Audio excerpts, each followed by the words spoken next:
Destiny is the inertia of each individual. Break the inertia and you can transform your destiny. All phenomena in this universe manifest entirely based on the law of cause and effect. Science itself is built upon this law of causality. From past events, we can deduce many principles, rules that exist within these phenomena. Because of these rules, phenomena appear as they do. For example, if you throw a ball hard at a wall, the harder you throw, the stronger it rebounds. The softer you throw, the weaker the rebound.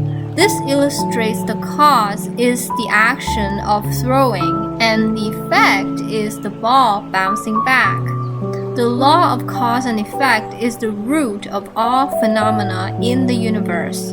The scientific method, which uses induction, deriving principles from many phenomena, and then deduction, predicting future phenomena based on those principles, ultimately rests upon the law of causality. Therefore, the foundation of science itself lies in cause and effect.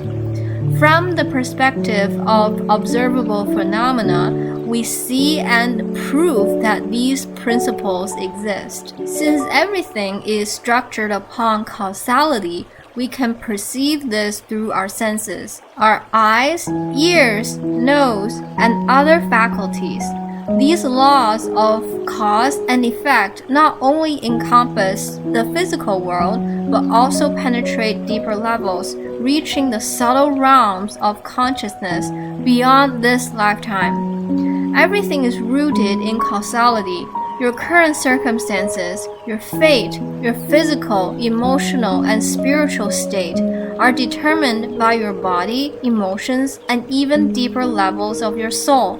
Remember, your inner state of mind and spirit, your external experiences, your patterns of thinking, your views, your responses to events all come from your habits. Inertia built upon the past. Who you are now is a continuation of your past, and who you will be in the future is the extension of who you are now. If your reactions to external events and stimuli remain the same as yesterday's or even the same as a moment ago, your future trajectory becomes predictable.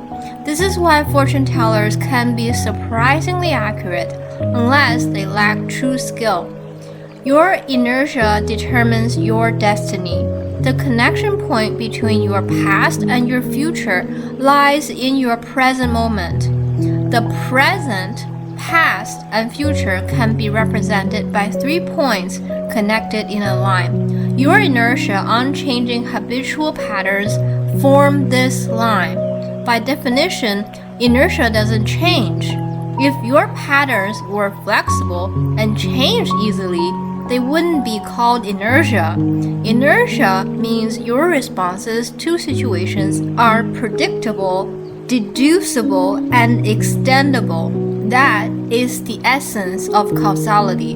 For example, if you call your younger brother dummy and he always responds with jerk, it's automatic, like pressing a button or switching TV channels. Choose a channel and it reliably displays the corresponding program without error. This is the inertia of ordinary people, and their fate is determined by these fixed patterns. The deciding factor of destiny lies in fixed thinking patterns. These ingrained habits form the basis on which your destiny connects to you. Whether someone succeeds or fails, suffers or is happy, is blessed or miserable, all depends on their habits and inertia. As long as someone has unchanging patterns, their destiny can be predicted with great accuracy. Once they begin to change these habits, however, their destiny begins to shift, and predictions become less precise. Whether one creates good karma or bad karma also depends on inertia. One's fixed reactions determine whether they form positive or negative relationships with events or people. Inertia inevitably leads to both benefits and harms.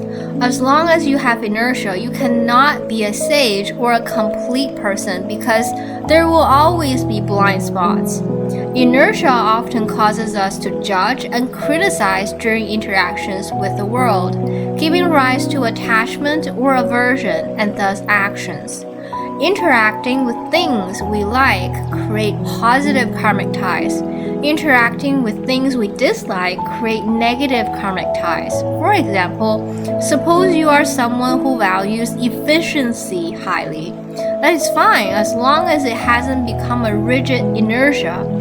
Valuing efficiency can be flexible, but if it becomes your habit in every situation, life becomes tense and stressful, both for you and those around you.